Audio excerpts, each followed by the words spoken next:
I stepped into the grand ballroom of the Fairmont Olympic Hotel in Seattle, my heels echoing softly on the marble floor, the air thick with the scent of fresh lilies and champagne. I'd poured everything into this night, my savings, my expertise as a financial planner at Carter Investments, making sure every detail shimmered with perfection for my sister Sophia's wedding. The floral arches I'd chosen arched gracefully over the entrance, petals in soft ivory matching her gown, and the string lights draped across the ceiling cast a warm, inviting glow over the pristine white tablecloths. But as I scanned the seating chart, my heart dropped like a stone into cold water. No place card with my name. No chair reserved for Emily Carter. Just an empty spot at the family table. As if I'd never existed. My parents, Richard and Laura, caught my eye and exchanged a quick, awkward glance before chuckling lightly. "Oops. Must have miscounted," Dad said, waving it off like it was nothing. The room seemed to tilt as guests nearby whispered and snickered, their eyes darting my way with pity mixed with amusement. I forced a smile, my chest tightening like a vice. But inside, something cracked. I'd funded this entire reception.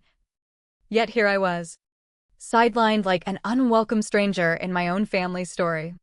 The laughter burned deeper than any wound I'd felt before, echoing in my mind as I turned on my heel and walked out, their casual dismissal fading behind me.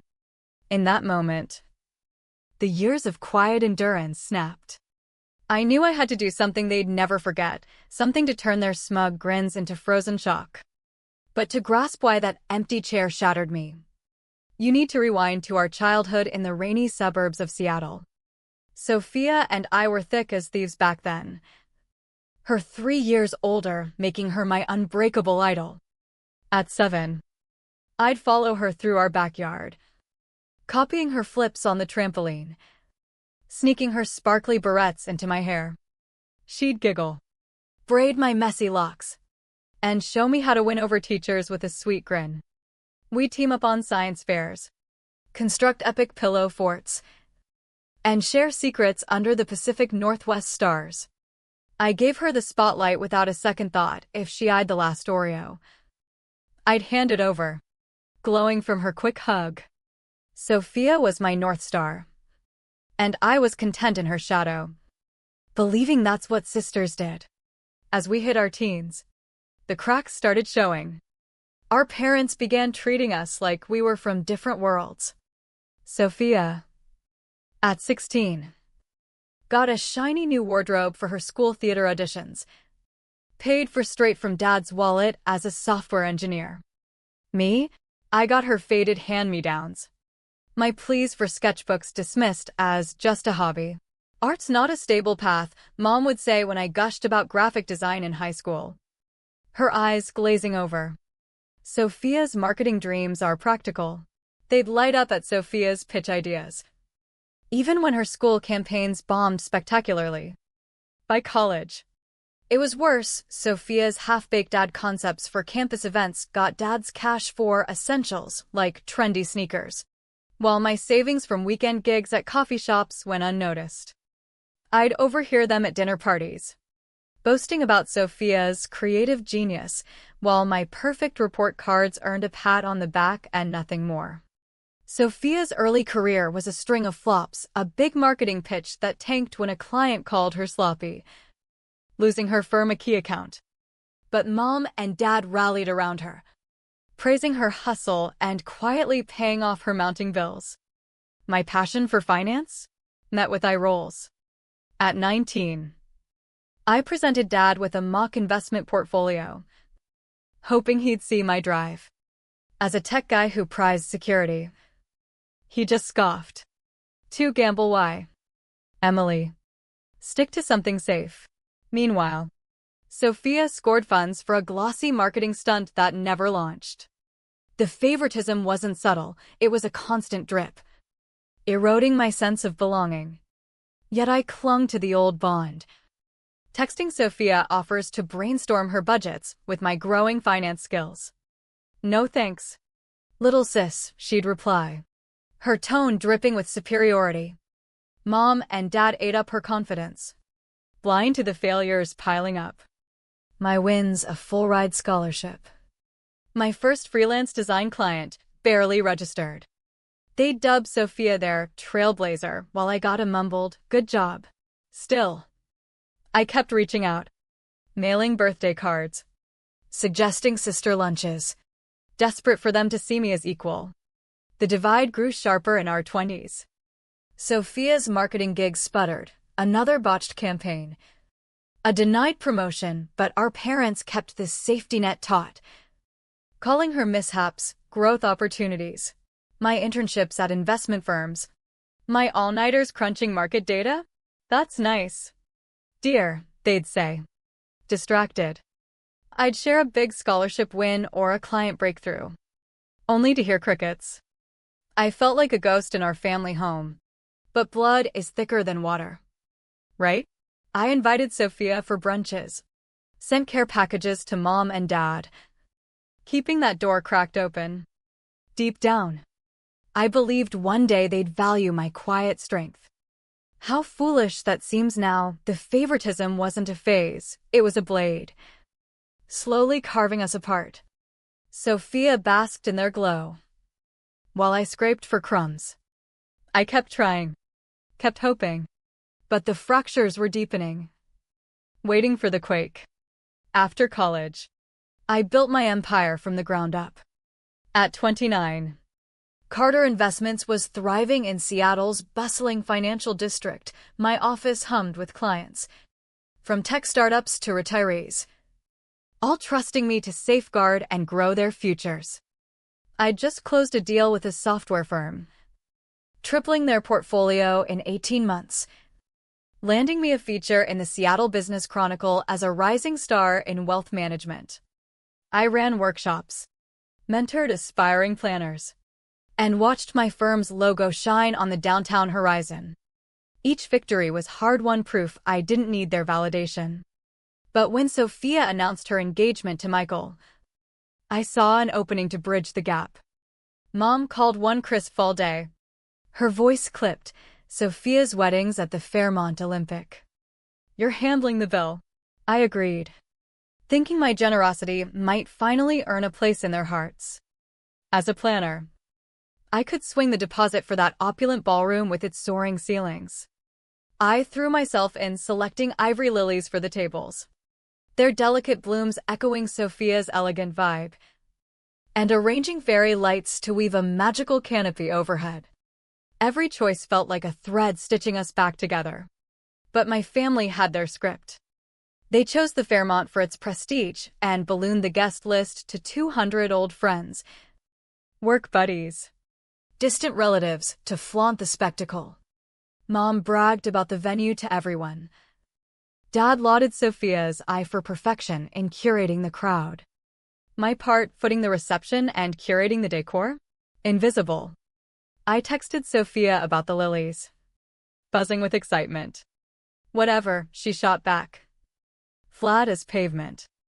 I floated, trimming the list for budget. Mom snapped, "Sophia knows best." Their spotlight stayed locked on her, unwavering. I pushed on, wiring the venue payment, micromanaging the lighting crew to nail that golden hue. At a family grill out, I mentioned the floral setup, craving a nod. Dad toasted Sophia's vision, bypassing me entirely. Mom gushed to aunts about the hotel's charm, never crediting the wallet behind it. I stood there, grin plastered, gut twisting with the unfairness. Nights alone, I'd glare at the spreadsheet glowing on my screen, the costs mounting, wondering why my blood, sweat, and dollars vanished into thin air. I'd call Mom about the lights effect, Sophia's magic, she'd deflect. I finalized the lilies anyway, each petal a silent plea. I thought bankrolling and beautifying the day would prove my love, make me indispensable. But they reveled in the glory, the hotel, the hoard, handing Sophia the crown.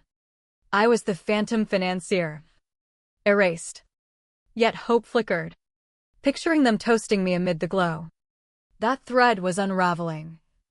Though, faster than I knew. The wedding dawn brought the first real fracture.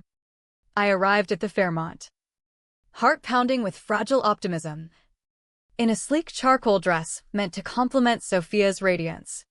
The ballroom gleamed with my lilies and lights, a living testament to the fortune I'd invested. As guests swirled, I eyed the seating, stomach plummeting at the blank spot where my name should be. Double check, nothing. A waiter confirmed it, no reservation for Emily Carter. Despite my dollars and designs, I'd been scrubbed from the joy. Rage boiled up, hot and unyielding. I strode to the manager, voice cutting through the hum. I'm canceling my contract for this event. The Carters can foot the bill. Heads turned. Whispers erupted. Mom blanched. Dad's flute hovered mid-sip. Sophia, in her sparkling dress, gasped. Emily. What the hell? The manager paused, then fetched the forms. My family flailed, vowing to pay up, their poise shattering before the crowd. I held firm, the sting of their neglect fueling me. That's when Alex Thompson, my old college pal and forensic accountant, texted, "Check your accounts now." Trusting his instincts since our dorm days, I slipped away pre-ceremony and logged in. Ice flooded my veins. $150,000 gone. Drained from the nest egg I'd built at Carter Investments. Alex met me in an alcove, laptop aglow. I traced it, he murmured. Sophia. Michael. And your folks forged access. He unveiled the logs, transfers to Michael's account, tied to a condo flip in Portland. Emails between Michael and Dad plotting the borrow, Sophia's login mimicking mine. Mom's signature on a slip. They'd bet on my silence. My family-first facade. But that empty chair, that theft, it ignited a firestorm within. No more shadows. At the reception, as glasses clinked for toasts, I seized the mic. Palms slick but resolve iron. I need to say something, I announced, locking eyes with Sophia. The chatter died. Silverware pausing. I funded this wedding, the hall, the lilies, the lights. But my family? They left me standing. Murmurs swelled. I brandished Alex's printouts, and they stole $150,000 from my savings for their Portland condo. Forging my name. Gasps ricocheted. This is them. Guests gawked. Sophia's face crumpled, tears streaking. Emily. Please, she begged. But the room's outrage drowned her.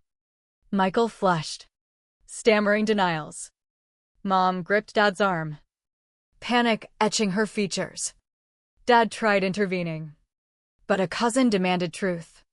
The buzz turned to disbelief. Relatives swapping horrified looks.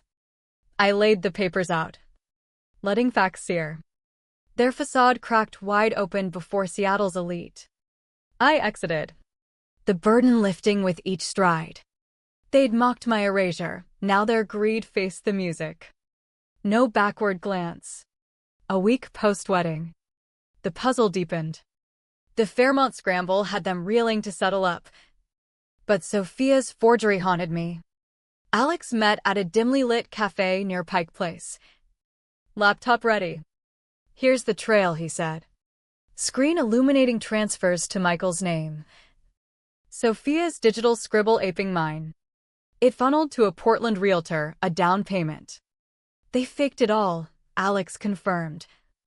Voice low. He unearthed gambling logs from Sophia's phone apps. Debts from blackjack sites snowballing. Her marketing firm? A house of cards, bogus client deals to pad her books. My gut twisted. Sophia's Seattle agency had been her crutch, now exposed as smoke. Alex pulled emails plotting the heist, assuming I'd swallow it for family. This wasn't a slip, it was calculated betrayal. He printed the stack. Brown it.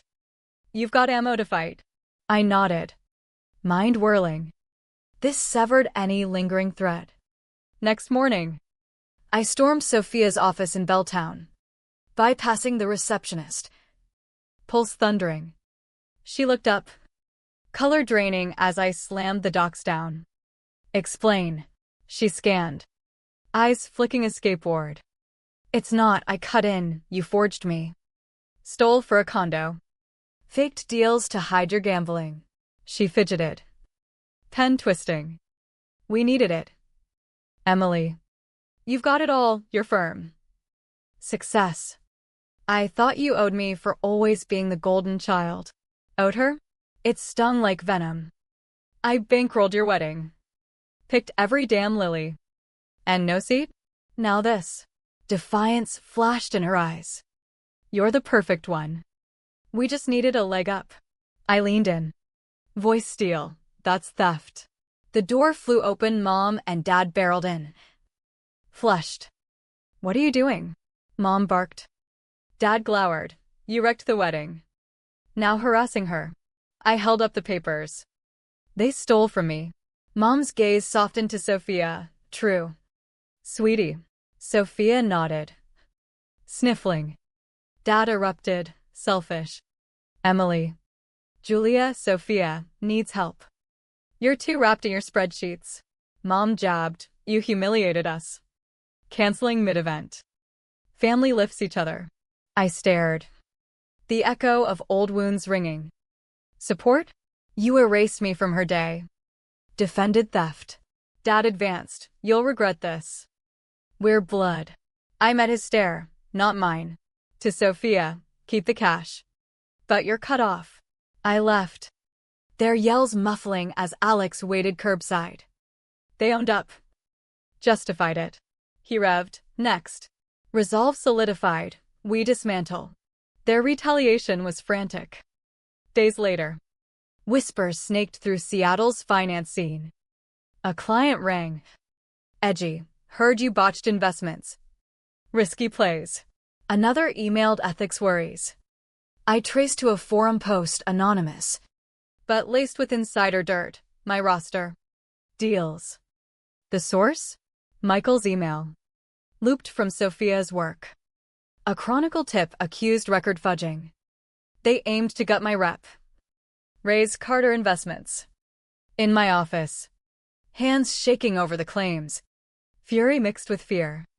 This was my blood-built legacy. Sophia and Michael thought exposure would silence me. I dialed Alex. They're targeting my firm. He arrived swift. Eyes laser-focused. Amateurs, he said. Unveiling a forged statement with my logo. I p-linked to Michael's den. Claiming inflated profits. Metadata pointed to Sophia's server. Emails plotted leaks to clients. Regulators. They bank on your hush, Alex said. USB in hand, screenshots. Logs. I gripped it. Fire rising. Not happening. I armored up that week. Met my lawyer. Elena. Finance dispute pro. She poured over Alex's haul, bulletproof. Intense crystal. I hauled firm records, contracts. Audits, my team OT verifying portfolios. I looped key clients. Laying bare the smears with Elena's stamp. Most held, vendetta stench, one texted. Digging into Sophia's mess. IP I hired for her firm. Report, padded bills. Offshore funnels masking debts. I built a dossier statements. Fakes. Receipts. Drafted board letters. Community statements. Not vengeance, reclamation. Mom and Dad rang shrill, ruining Sophia. Dad, your firm's intact, drop it. I hung. Their pleas empty. They ignored my theft, now begged for hers. Desk side. Dossier ready.